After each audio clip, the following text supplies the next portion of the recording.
कहीं ना कहीं उसके पति का हाथ होता है।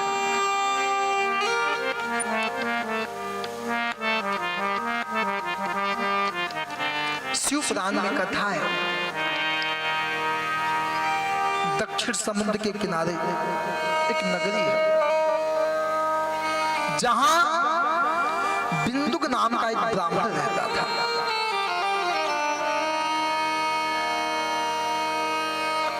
उसकी पत्नी चंचला देवी बड़ी धार्मिक थी, पतिव्रता नारी थी।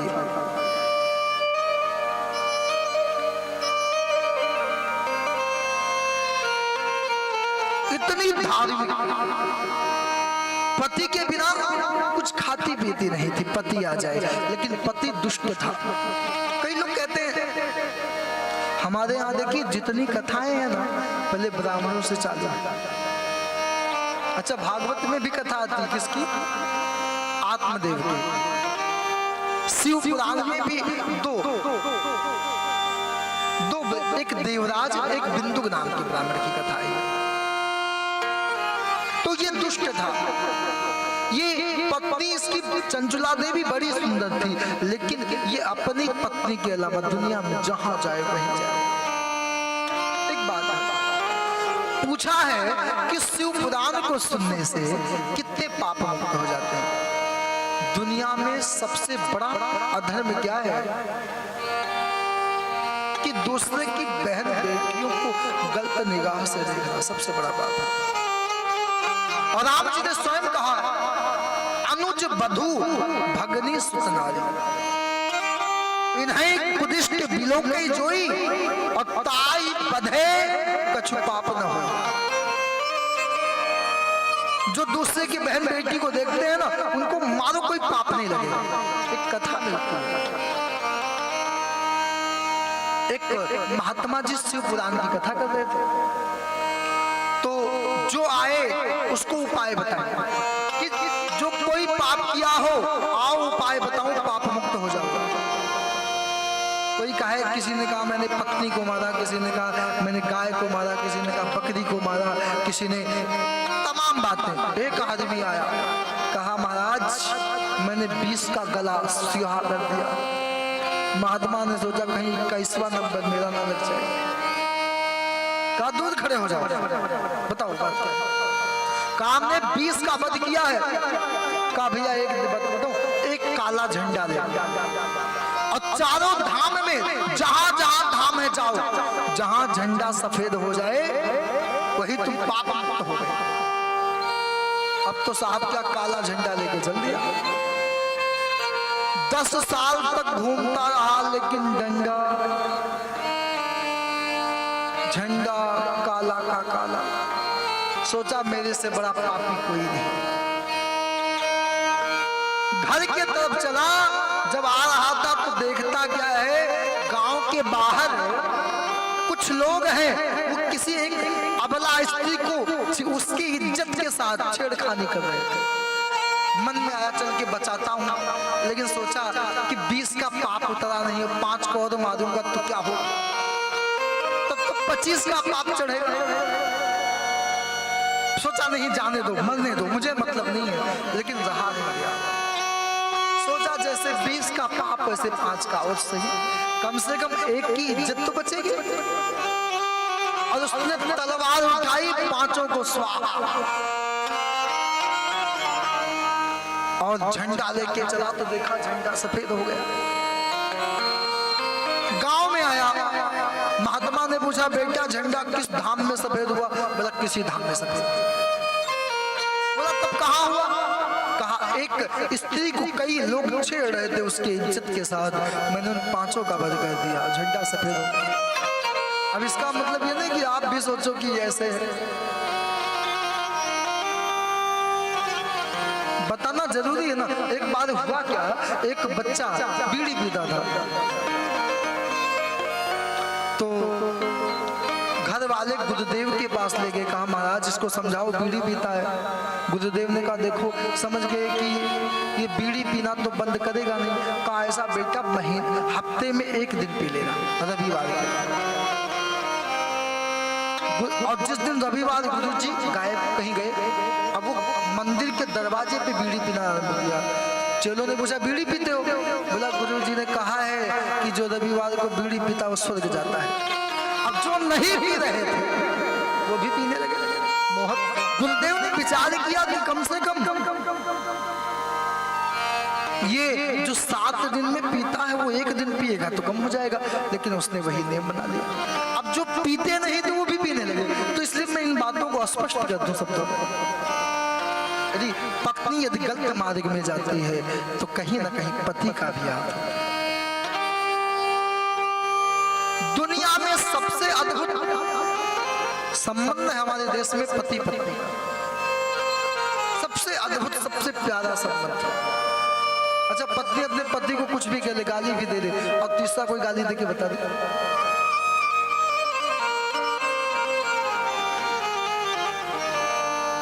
पता है माताओं का इतना त्याग है, सर से नाखून तक पांव तक, शायद उसके नाम का कुछ भी नहीं है। माटी का है पुतला, एक दिन माटी में मिल जाएगा, चिता की आग में तेरा तन बदन जल जाएगा। न बेटा बाप का होगा, न बाप बेटे का होगा, न मंदिर का ना होगा, न मस्जिद का पता होगा, रहेगा नाम मालिक का, बाकी सब ही फना होगा। यहाँ तो जो है सब छोड़ के जाना है। चंचला ने, अब ये बिंदु ग्राम का जो ब्राह्मण है ना, ये रात में 2 बजे कभी कभी 2 दिन बाद आता है। तो एक दिन चंचला ने कहा, सुनते हो, आखिर मैं भी युवती हूं, मैं जवान हूं, आखिर आप जाते हो, मैं क्या करूं? तो सुना ही नहीं। एक दिन चंचला के मन में, उसके पता है मन भी बिगड़ता है तो जीवन ही बिगड़ जाता है। चंचला का मन बिगड़ा, किसी पर पुरुष के साथ बिंदुक नाम के ब्राह्मण ने देख लिया, आंखें लाल किया, दुष्ट कुलक्षणी, तूने किसी पर पुरुष के साथ आंखें लाल। चंचला ने आज डर को बाहर निकाला। अच्छा, एक बात है, माताएं जब तक बोलती नहीं तब तक जान लो बड़ी शांति है, और जब बोलना आरंभ कर दे तो। अच्छा है, देखिए भगवान ने कितनी अच्छी जोड़ी बैठाई है। किसी के घर में माताएं बोलती हैं तो किसी के यहाँ पुरुष बोलते हैं, और जिसके यहाँ दोनों बोलते हैं उसके यहाँ क्या होता है?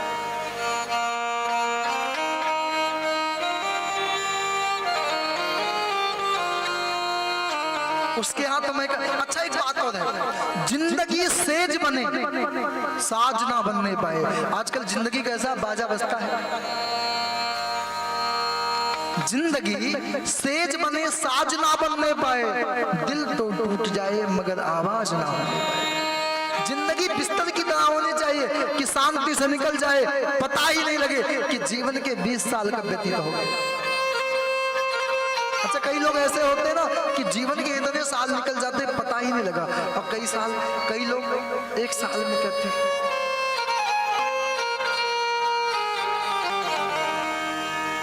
चंचला ने कहा, ये बताओ जब आप किसी स्त्री के साथ जाते हो तो मैं क्या करूं?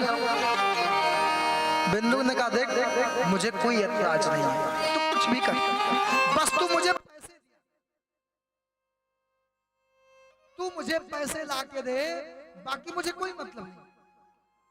चंचला भी निर्भीक हो गई, व्यभिचार करने लगी। समय बीतने लगा। एक बात हमेशा ध्यान रखिए, अन्याय और पाप ज्यादा दिन तक नहीं चलते हैं।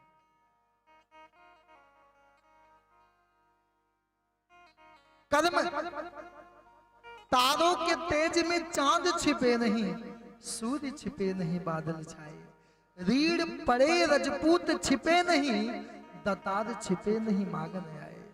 कभी गंग कहे सुन सागर, कर्म छिपे ना बभूति रमाए, कर्म छिपे ना बभूति रमाए।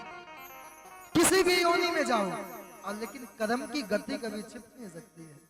कुत्ते बन जाओ, कभी कभी कुत्ते के एक पांव नहीं होते हैं, कर्म छिपे ना भभूति। बिंदु ब्राह्मण की मौत हो गई, 50 बना, बहुत बड़ा प्रेत 50। कहां गया? विंध्याचल पर्वत पर, विंध्य पर्वत पर।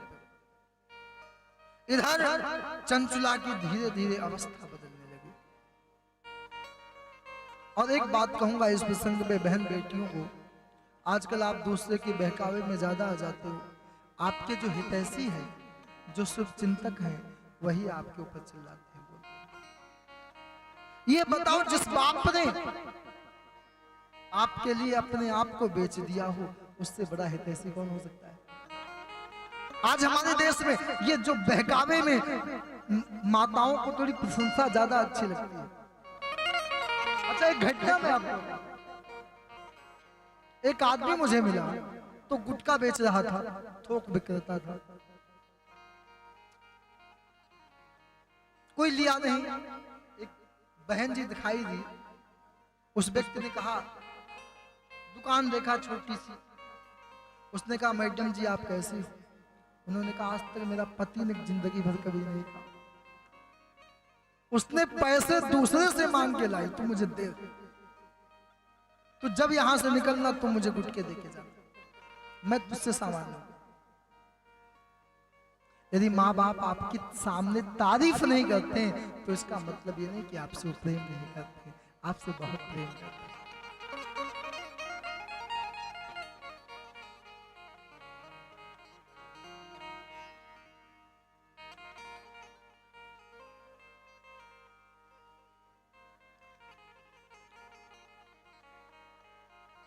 इसलिए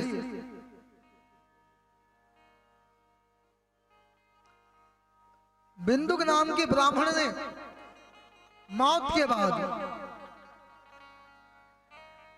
और बहन बेटियों को फिर मैं वापस कहता जाऊंगा, जो व्यक्ति ज्यादा चिकनी चुपड़ी बातें करे ना, उससे हमेशा सावधान रहे।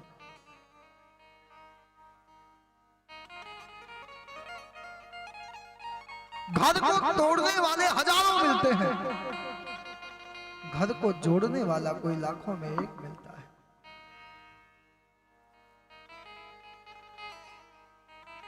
चंचुला बूढ़ी हो गई, लोग आना बंद कर दिए।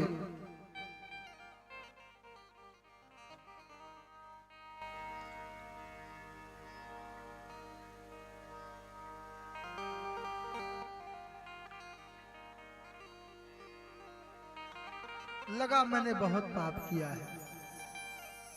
पता है आपको आपके गलती का पछतावा तब हो जब आप कुछ कर ना सको।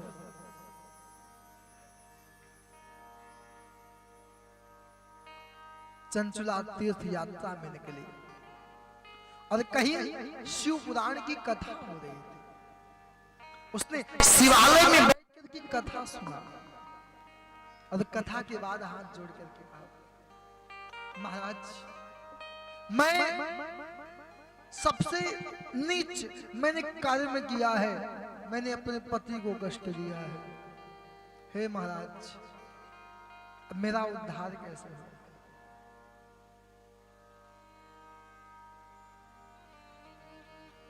आंख में आंसू लिए, पश्चाताप हो रहा था, आखिर में क्या करूं, मुझे कोई रास्ता नहीं दिखाई देता है। महाराज पता नहीं मेरा इस जन्म में उद्धार होगा या नहीं होगा, मुझे नहीं पता है।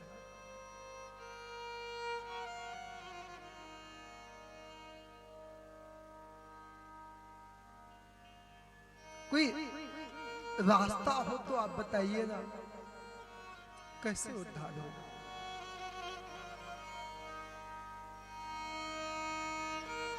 आंख में आंसू लिए हुए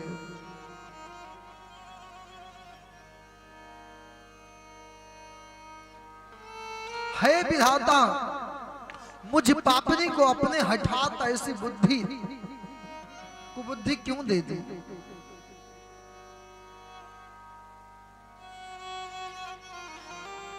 जिसने सारे धर्म से दूर कर दिया, मुझे अधर्म के मार्ग पे ले चला। मैंने जितना पाप किया कई जन्म लगे फिर भी मेरा उद्धार नहीं होगा, आखिर मैं क्या करूं।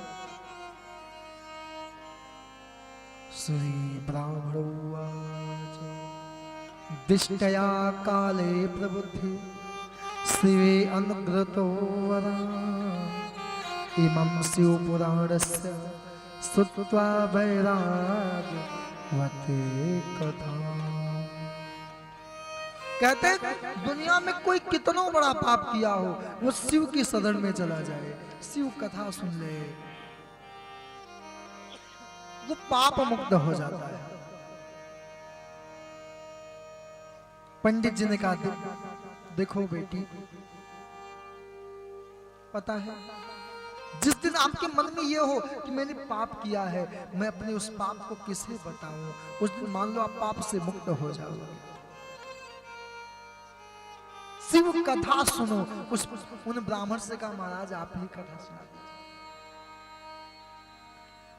ब्राह्मण ने उसकी आज्ञा मान करके उसे कथा सुनाया है और बाद में चंचुला जाकर के माता पार्वती की अष्ट सखियों में एक सखी बनी है।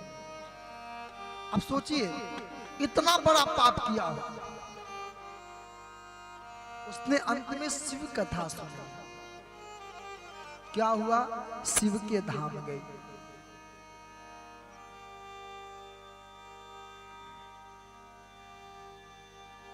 अंत में बड़ा आनंद था।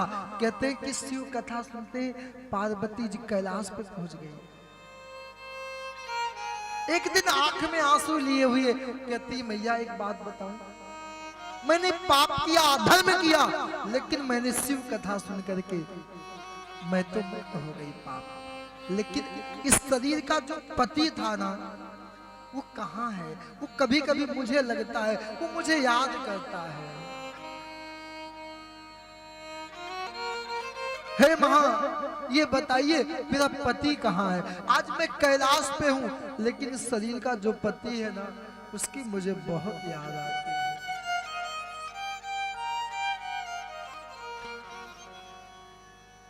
हे मां, हे भगवती, हे जगदम्बा, आप मेरे पति के विषय में मुझे बताइए।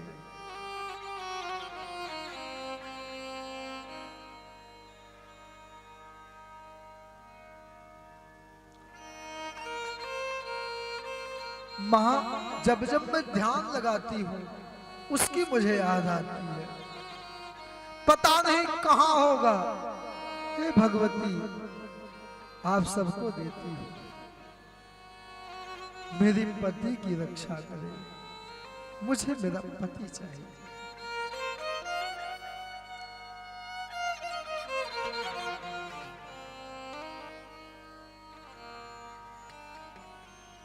आंख में आंसू लिए